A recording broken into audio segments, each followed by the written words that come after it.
Hello and welcome to Spooky Chris Podcast. My name is Chris Ringler. I am your aforementioned Spooky Chris.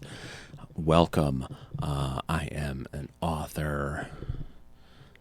I don't even know if you can say occasional. 2-time short film maker. General ne'er-do-well. You can find all my stuff at spookychris.com. I appreciate you coming by.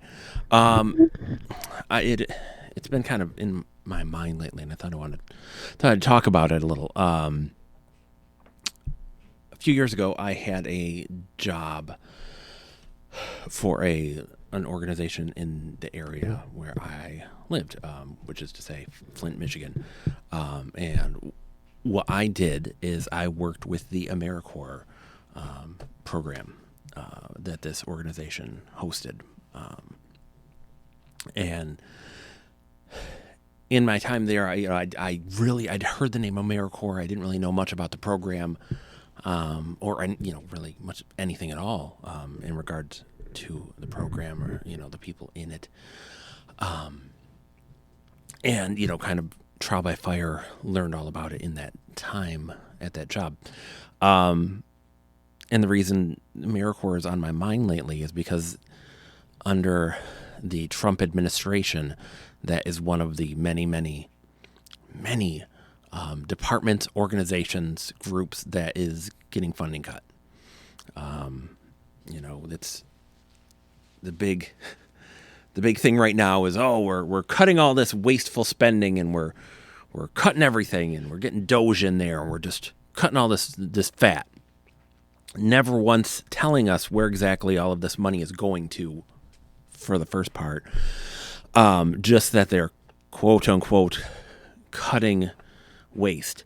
And then they're the ones that dictate what the waste is. They don't really look at, and really there is no analysis being released as to this is why it's wasteful. This is, why it has to go. There's no, explanation. It's just a matter of Elon Musk and his group of lost boys going through and seemingly arbitrarily deciding what doesn't need to be. And I mean, let's face it, it's not arbitrary. It is social programs. It is health programs. It is welfare programs. It is funding for quote unquote liberal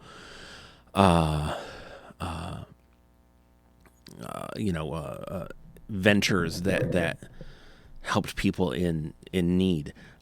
It's the stuff that we're going to get rid of DEI and woke and all of these things, and so you cut it in the base. Cheers! Oh yeah, get rid of all that woke stuff and DEI and everything. And they don't tell you, at the very, very base, they don't tell you, well, this is why we're cutting it. This is where that money's going to. It's just like, oh, no, we're saving money for who? Who's this money being saved for? Who is benefiting?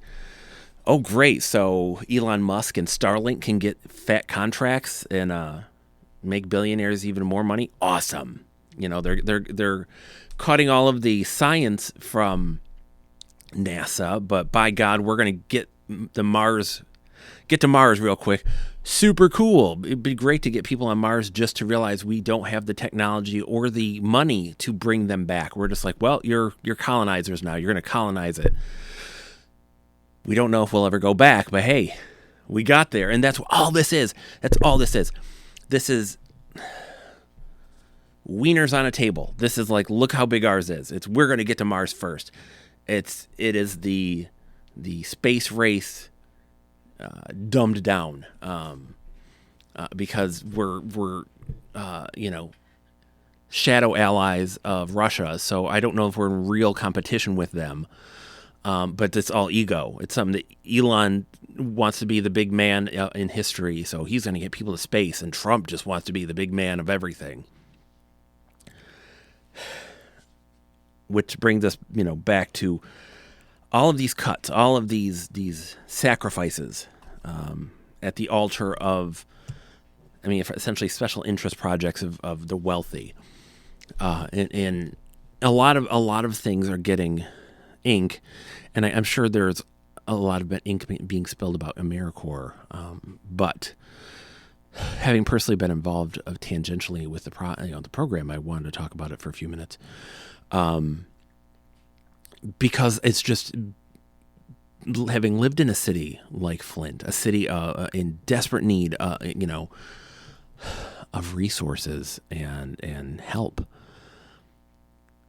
The audacity to cut a program like AmeriCorps is just, and it's funny. You could literally go through the alphabet and with every letter a reason this administration is abhorrent and will go down in history as one of the most corrupt and most awful. And yet, this isn't even getting into ICE and what they're like, the horrors they're committing. But like, the audacity to cut from a program like AmeriCorps. So what's AmeriCorps, you ask? Okay, great. I'm glad you did. So AmeriCorps is a program that we have in the United States. It's been around for a while. It's kind of like our, I'm trying to think of, it was essentially, instead of sending, people to volunteers to other countries, to work on other countries that needed help with infrastructure and all that, we kind of turned the eye on ourselves and like, we can do that here too. Like, we really, there are so many projects we need help with. And so they established the AmeriCorps. The AmeriCorps, if you and now in my time, it was the focus of it were younger people that were kind of leaving high school, transitioning into college or career, towards that. But we definitely had people that were older. It was interesting because we had either, getting out of high school, going toward, moving toward college, or nearing or in retirement age. And both those age ranges are for good reason. Because when you sign on for AmeriCorps, it is a year of service. You have X amount of hours that you are serving. And it's, I can't remember. The numbers are like, it's like 1,300 or something. Like, I can't remember off the top of my head. It could be more, I'm sure it's more or less, whatever. I don't have numbers in front of me because I'm just going off my memory here. But something like 1,300 hours. And, you have to go through a process. You apply like it's a job. You are vetted. That's what was part of what I did, is I did the interview, and you're just trying to gauge how serious someone is. Because it's, when you come on, and it's funny because it is service. Like, you do not refer to it as a job, which you shouldn't, because you do not get paid like a job. But it is service. But you're coming in, it is essentially like a job interview. You're being interviewed. We look at you apply, we read all that stuff, we look at everything. We do an interview. Maybe we do a follow-up interview, and just basically trying to make sure that you are serious about this, because it's so time-consuming, and for them and for the organization bringing them in, to do everything, and then just to have them kind of like realize how serious this is and how much of a commitment this is. Just to be like, ooh, I can't do this. And there's a reason not many can do it. Because it is essentially, it's service, but it is essentially a job. And like, you have to be serious about it. For where I worked, we had two different branches. One, and it was, and I can't remember. There was, the service. One was direct service. One was indirect service. So direct service, they would be, for us, they were in the schools working after school programs with the kids. And they would help out with the kids and help them learn and help with all that stuff. And then the indirect services, they were helping the capacity of those things.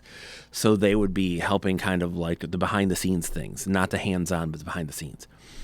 And they made very, very little money. And again, like I would have to look up numbers, and I don't think you're looking to me to be the last word in AmeriCorps. What I'm hope out of this is that if you hear this and you're like, God, what's going on? And you look more into the program to find out more, because I am not the be all end all of knowledge here, but I just want to tell my story, because it's just so stupid to cut like funding from that program. And yeah, you can go to AmeriCorps.gov to find out. But yeah, if it's even going to be in existence pretty soon. But yeah, so like the direct service folks would go and they would work directly with kids, and physically, they would impact those kids. They would be in those kids' lives every day, like every school day. And the trouble would be for AmeriCorps students, AmeriCorps service members, for the cohort, I forget, but is that if there's days closed, if the school's closed, or in the summer, on days like there's a snow day, like it sounds good on paper, you're like, ooh, day off, but that just puts you back. You have around about a year to do your service, and so there's a point where you've got to get those hours in. And sure, none of us may not want to work, but we need that check, as it were. And for them, that's those hours. And for those hours, they're doing all these hours, and they're doing essentially full days with these for us in these schools. And other places in Flint had them working at the organizations, at nonprofit organizations, or had them working outside. There's all kinds of different things that can fall into what they do. It's kind of up to whatever the organization they're serving under. But yeah, so they were given a stipend, and it was, I swear, it was at a point where like we would kind of encourage and kind of push them to get food stamps, because they did not make enough to really for beyond just basic bills. We were pushing, so it was like, hey, do this and then get on the everything that's that welfare can provide during this time, because you're kind of almost making it kind of a declaration of poverty for this year, and you can you can do up to 2 years of service. So students will do up to 2 years. We would get them a bus pass. So every month, they would get a bus pass that they could use, and essentially so they could get to their sites and stuff. But I mean, they could use it otherwise, I guess. The big the two big bonuses here would be, the big one was, you would, if you went through all your hours and stuff, you would get money towards college. And it was over $7,000 at the time. This is a few years ago now. Again, everything has changed. And then we would do trainings. We would do like CPR. We teach them CPR, and we taught them kind of life and job skills and stuff. So we would have these once in a while we would plan these days where we would teach them stuff, basically, and that was kind of the fringe benefit, as well as they were getting kind of life and job lessons, and it really did look great on a resume if you had been in AmeriCorps, especially in a city like Flint that has so many nonprofits. They love to see folks that are committed to that. You are not going to generally get rich working for a nonprofit. You're in it because you love the community, and you want to work with community, and you want to work with folks, with people. And want to help, and they love that, and lots of people that had gone through the program were hired because they had that experience. We had a lot of people at one point that were former AmeriCorps members, and it wasn't easy. It wasn't easy on the administrative end, because it was hard to really for folks that were kind of like And we've got a lot of folks that weren't sure what to do with their lives. They couldn't necessarily afford college. They didn't know what they wanted to do, but they weren't 100% into the program. And then really, keeping their fire lit and keeping them on course, keeping other folks on course. The people in the indirect service had different quality, things that they had to fulfill, different hours, and it's you're running a program, and truly, like, these were people who they were being barely paid, working in the community on community efforts, with a promise of some money to go to college. And now they're, this money is being cut. And I'm sure they're like, well, we're cutting the administrative fees and all of these people higher up and stuff. And it was funny, when I was working for the program at the time, it was the first Trump administration. And so, like, a Republican had been put in charge of the program. And he came to where I was working, and we had a big reception for him and stuff. And very much like, what is this going to be like? Because this doesn't seem like, Republicans don't seem like they'd be real big on AmeriCorps. And at the time, I mean, the guy seemed very positive about the program and about what it could do and stuff. So there are people out there that can see that. But it's crazy, the things like that kind of stuff. Like, if we're taking money from the communities, from the resources for the poor, and now we're taking the people that can get into the schools, that can get into the community and do cleanups, that can work on projects that other folks can't because they have jobs or they have families or they have things going on, and there's not capacity locally to do that. And now we're cutting that. And it's one of those things where it really fostered this community, this community spirit, and it was instilling into young people and the elderly, but in this, what I'm thinking of is in young people, this idea that we're all kind of together and we're all pulling together. It was cool because during the summer, we would get an AmeriCorps team from a different, it was kind of like a summer project, and they would be in town for about a week. It might have been longer. I can't remember. It was for a very short period of time. Maybe it was a month or something. I don't know, but it was a short period of time.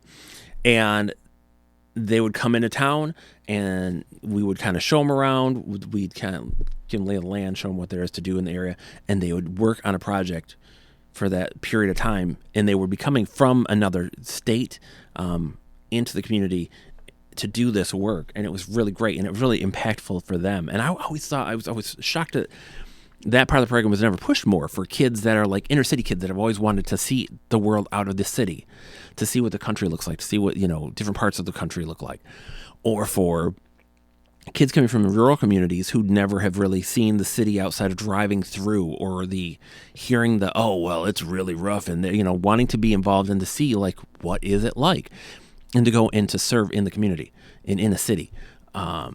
And to get kids that may not be able to travel otherwise at that age. I mean, I still at 51, I still have never traveled much. I just have never had money that I was able to that I wanted to, or really felt I could invest in travel. And so, and I'm coming from a place of much more ease than a lot of these kids, a lot of these folks. So it says, a lot of folks aren't able to go and see this country and to help this country. And these people were. And it really drives me crazy, though, how programs like this, I mean, it's truly, it is like pulling money from libraries, pulling money from the arts, pulling money from National Public Radio and public broadcasting, and killing all of these things that are essentially like free, free services and enrichment to the kind of the soul of this nation, in pursuit of money, and everything is money, and we gotta do this, gotta raise the tariffs for money, and we gotta do all these things because money and fairness, and we're gonna have a frickin' military birthday treat for the sad little president boy whose dad never loved him. All this craziness, we're seeing people like arrested and assaulted in the street, and then they're disappeared. And for what? Like, and that's the thing, is like they bang the drum, make America great, America's great, we're making America great, blah blah blah blah. People have their flags on their cars and their stickers on their trucks, and they're racing around and like owning the libs. And it's like,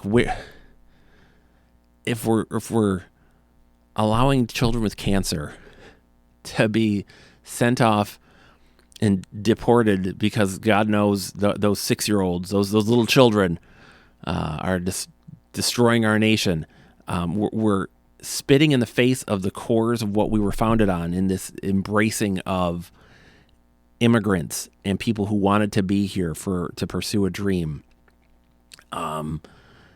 We're making people more frightened. We're agitating former, because they are pretty much right now former allies, and on one hand saying, we got to save all this money, but then we're like, we're going to buy Canada, we're going to buy Norway. It's like, this is insanity, the absolute insanity. And then you look at stuff like, we're going to cut funding to a program like AmeriCorps. Why? Because it's easy. Because most people don't even know what it is, and because it's in the community and it's in the inner city, and it's helping people that can't help themselves, and kids, and we're all about save the children, don't do abortions. God wants the babies, but we don't give a damn about them once they're born. It's like, figure it out. We don't want them to learn. We don't want them. We don't want them to be indoctrinated, not taught. We don't want books on the shelves. We don't want teachers that are going to teach them real history. We want the quote unquote American history. It's insanity, top to bottom. And to get rid of a program like the AmeriCorps, which is apolitical, it is just getting people in the communities to help folks. One of the things I remember we did one day was we went out and were installing free smoke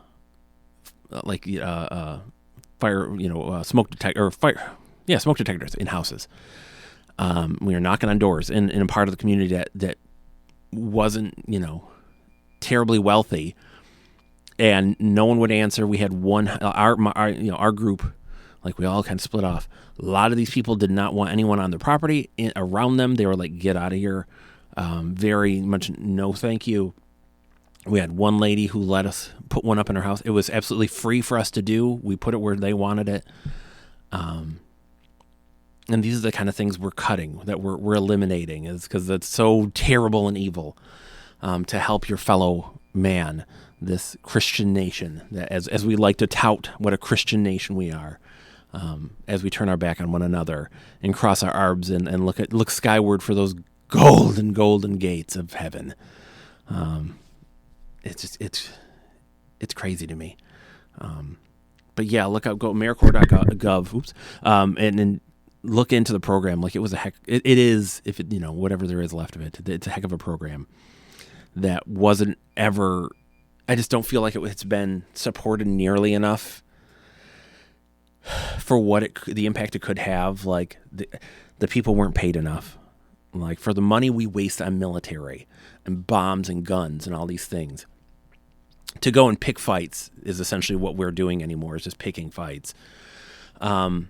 And we won't help people that want to help community. It's crazy. I'm hoping a day comes and the tides turn and programs like AmeriCorps return or are supported, because, if you want to inspire young people and get them involved, it's get them in their communities and show them that their contribution is valuable, and the things they can come away with that is valuable. Don't shame them into it. Don't force them into it. Let them come to it and see for themselves how impactful it is on their lives and the lives of a community, and celebrate that and honor it. And you will see the impact it can make to these people, individually and on a community. I am your Spooky Chris. You can find all my stuff at spookychris.com, my friend. I will talk to you soon.